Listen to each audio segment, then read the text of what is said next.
এই পৃথিবীতে মাথা উঁচু করে বাঁচতে চাইলে অতিরিক্ত সৎ হওয়া যাবে না। কারণ সৎ মানুষগুলাই কিন্তু বেশি কষ্ট পায়। কথায় আছে না, সব থেকে সোজা ঘাসটাই আগে কাটা পড়ে। তাই ভালো হও, কিন্তু এতটাও ভালো হইও না যে পৃথিবী তোমাকে ব্যবহার করে। তো যাই হোক আপুরা, অনেক কথা বলবো আজকের ভিডিওটাতে। তো চলো ভিডিওটা প্রথমে শুরু করে দেই। প্রথমে একটু তোমাদের সাথে শেয়ার করে নিলাম। আর কথাগুলা কেন বললাম ভিডিওতে কিন্তু তোমরা দেখতে পারবা। আর আজকে কিছুটা কমেন্ট পড়বো এই ভিডিওতে।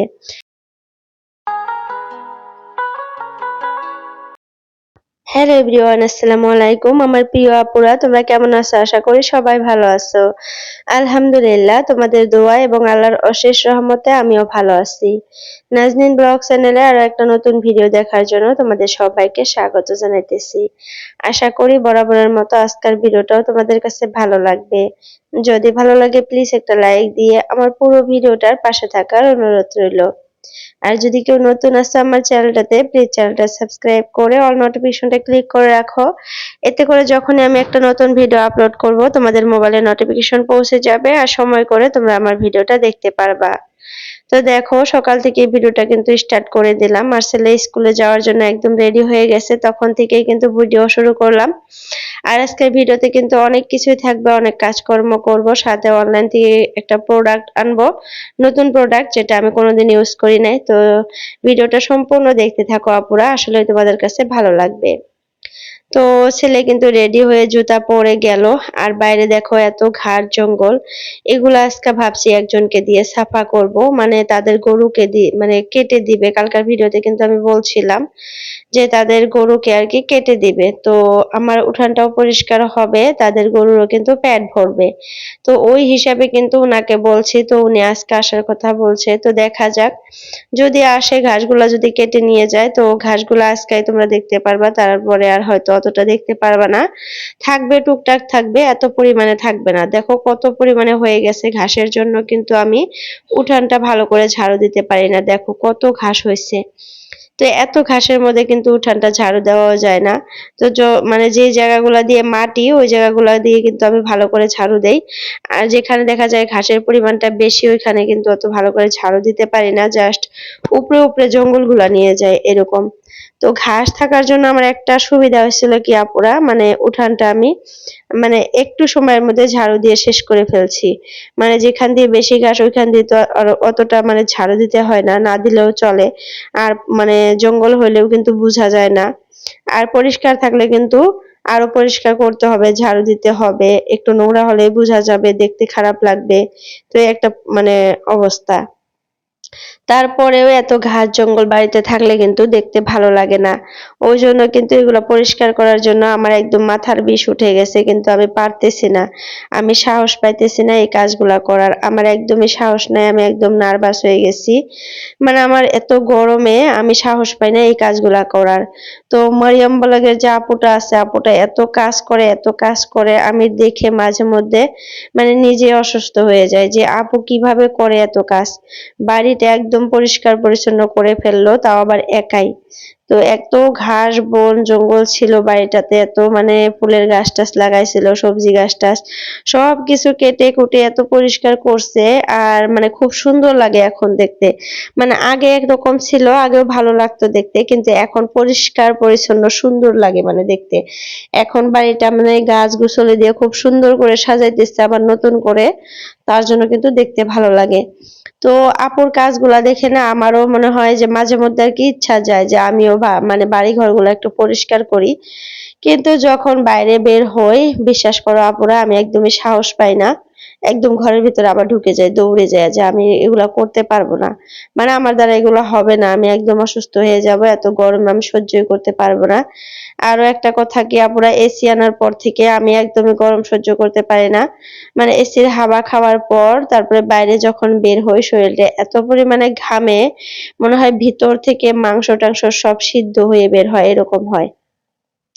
তো এই জন্য কিন্তু আমি এবার আরো বেশি কাজ করতে পারতেছি না, একদম হালকা পাতলা কোনো রকম খালি ঘরের কাজগুলা করি, ঘরটা পরিষ্কার পরিচ্ছন্ন করি, আর বাইরে কিন্তু খালি ঝাড়ু দিয়ে রেখে দেই। এই যে ঘাসগুলা, এগুলা কিন্তু সাফা করা অনেক জরুরি হয়ে গেছে, কিন্তু পারতেছি না। তো যাই হোক আপুরা, সকালে রান্না বান্না কমপ্লিট করে ফেলছি। তারপরে দেখো বাসন জমে গেছিল, বাসনগুলাও ধুয়ে নিতেছি। আসলে তোমাদের সাথে কথা বলতে বলতে না ভিডিও সম্পর্কে কথা বলাই হয় না। তো প্রথমে একটা কথা বললাম না যে এই পৃথিবীতে বাঁচতে হলে সহজ সরল হওয়াটা এখনকার জামানায় আর কি, এখনকার যুগে অত সহজ সরল হলে কিন্তু তুমি মাথা উঁচু করে বাঁচতে পারবে না। যদি সহজ সরল হও তাহলে তোমাকে সবসময় মাথাটা নিচু করেই বাঁচতে হবে, এটা কিন্তু একদম বাস্তব কথা আমি দেখি।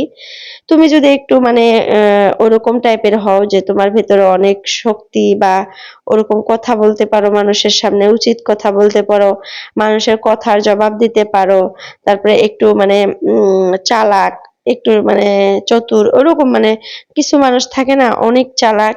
তো সেই মানুষগুলা মানে কথা বলে অনেক, মানুষ কথা একটা মানে বলার সুযোগ দেয় না মানুষকে। দেখবা সেই মানুষগুলা কিন্তু সবসময় সমাজে মাথা উঁচু করেই বাঁচতে পারে।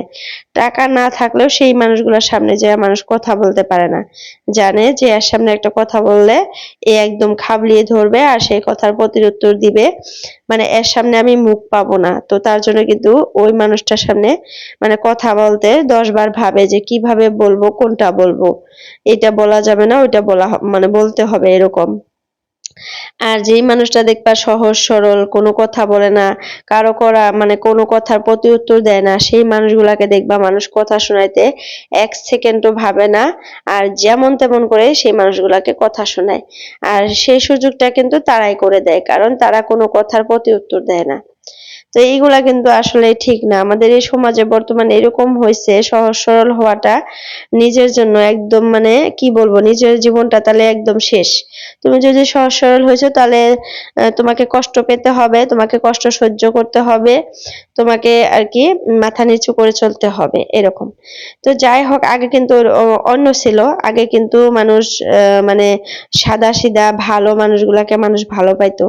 এখনো ভালো পায় কিন্তু মন থেকে পায় না, উপরে উপরে থেকে পায়। আমি দেখি মন থেকে সেই মানুষটাকে ভালো পায় না। সেই মানুষটাকে যদি মন থেকে ভালোই পাইতো সবাই, তাহলে কিন্তু কথা শোনাইতো না যে এইরকম সাদাসিধা মানুষটাকে কথা শোনানো যাবে না, ভালো এই মানুষটাকে মানে খুবই ভালো, এরকম একটা ভাব কিন্তু মানুষের ভিতরে আসতো, আর মানুষ কিন্তু কথা শোনাইতো না। কিন্তু এখন দেখি আমি যে মানুষটা সোজা সহজ সরল থাকে, যে মানুষটা কথা বলে না, অত বোকার মতো থাকে, ওই মানুষটাকে মানুষ ভালো পায় না। মানুষ কথা শোনাইতে মানে পুরা লেগে পড়ে যে এই মানুষটাকে কথা শোনাইলে আমাকে কিছু বলবে না, কষ্ট দিলে কিছুই হবে না, উনি নিজে নিজে কষ্ট পাবে, কাউকে কিছু বলবে না এরকম।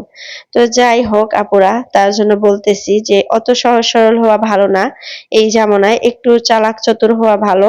মানুষের কথায় প্রতি উত্তর করো, মানে যেটা উচিত জবাব দিলে তুমি দেখবা তোমার মান সম্মান রক্ষা হবে, তোমার আত্মসম্মান রক্ষা হবে। সেখানে কিন্তু দুই একটা কথা তোমাকে বলতে হবে, অতটাও সহজ সরল হওয়া ভালো না। কারণ সহজ সরল মানুষকে এখন মানুষ ভালোবাসে না, আগে বাসতো। তো যার জন্য যেই মানে যেই ব্যবহারটাকে মানুষ ভালোবাসে না, ওই ব্যবহারটা তোমার ভিতরে রাখার থেকে না রাখাই কিন্তু ভালো, উত্তম, তোমার জন্য আর কি ভালো। তো যাই হোক, দেখো আমার আম্মুটা কিভাবে দৌড়ে গেল। আমি ভাবছিলাম যে ওয়ালের সাথে মনে হয় ঢিকা লাগবে, তো অল্পতে আবার ফেরেশতা থাকে না বাচ্চার সাথে, তো অল্পতে আবার ঘুরে তাকাইলো, ঘুরে তাকায় দাঁড়িয়ে আসছিল। তো এরকম মাঝে মধ্যেই করে। অনেক দুষ্ট কিন্তু আমার আম্মুটা, কিন্তু অনেক দুষ্ট। সারাদিন দুষ্টুমি করেই থাকে, সারাদিন আমার সাথে খেলাধুলা করবে, খেলবে, কাম করবে, আবার দেখা যায় দুষ্টুমি করে। তো এগুলা দেখে কিন্তু আমার অনেক ভালো লাগে।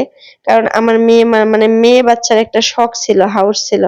তো সেটা আমার আল্লাহ পূরণ করে দিচ্ছে। আল্লাহর কাছে কিন্তু আমি সবসময় শুকরিয়া আদায় করি এর জন্য। তোমাদের সামনেও করি, আউলেও করি, নামাজেও করি, সবসময় করি যে আল্লাহ তোমার হাজার শুকরিয়া, তুমি আমাকে এত সুখ শান্তি দিছো। হয়তো একটা দিক দিয়ে একটু অশান্তি আছি, কিন্তু ওইটা তো সবাইকে বলা যাবে না। আর একটা মানুষ কিন্তু পারফেক্ট থাকে না, চাইরো দিক থেকে একদিক থেকে হলেও একটু নাজুক থাকে। তো সেটা আমার মধ্যেও আছে।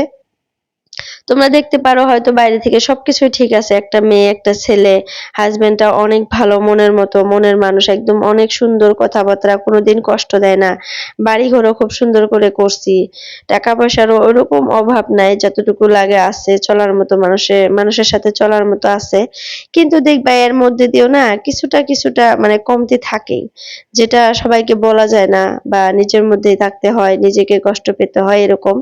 তো যাই হোক আপুরা, অতটা বড় কিন্তু আমার কোনো মানে ওরকমই নাই যে খুব বড়, খুব টেনশনে আছি, এটা নিয়ে খুব কষ্ট পেতেছি, এরকমও কিন্তু না। ও থাকে ছোটখাটো একটা মানে দুর্বলতা থাকে, সবার মাঝেই থাকে এটা। তো কারো টাকা আছে, কারো দেখবা শরীরে সুখ নাই, কারো শরীরে সুখ আছে, কারো দেখবা টাকা নাই, এরকম। তো দেখো কথা বলতে বলতে আমি এই ঘরটা পরিষ্কার করে নিলাম, মানে রান্নাঘরটা, বেডরুমটাও ক্লিন করে নিছি, কিচেনটা জাস্ট ক্লিন করতে আসলাম, বাসনগুলো ধুয়ে রেখে দিছিলাম। তারপরে এঁঠো পানির বালতিটা বাইরে নিয়ে ফালাই দিয়ে আসলাম, বাসনগুলো শুকিয়ে দিলাম, সব জিনিস ভালো করে মুছে টুছে নিলাম। কিচেনের প্রত্যেকদিন এইভাবেই মুছি। এই স্ল্যাবটা তো 4-5 বার করে মুছি, একবার সাবান দিয়ে ঘষে তারপরে 4-5 বার করে মুছে নেই।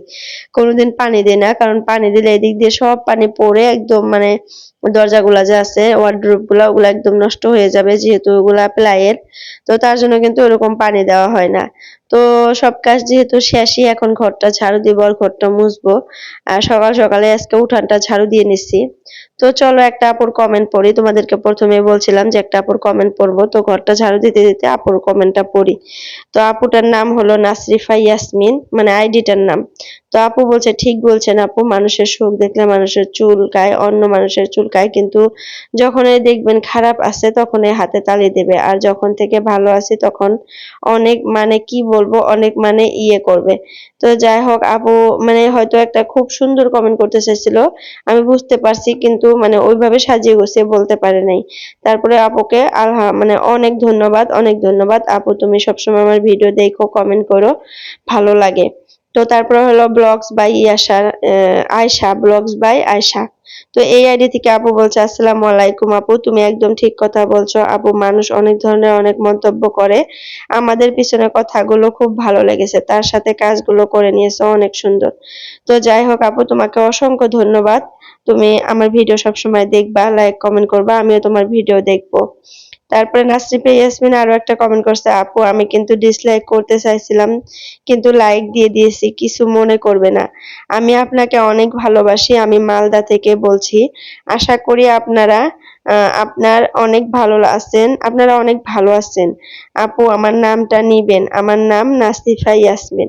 তো এই তো আপু, তোমার নামটা নিয়ে নিলাম, তোমার নামটা কিন্তু অনেক সুন্দর না, মানে নাসরিফা ইয়াসমিন। আর তুমি মালদা থেকে আমার ভিডিও দেখো, তো তোমাকে অসংখ্য ধন্যবাদ, আর আমার পক্ষ থেকে অনেক অনেক ভালোবাসা।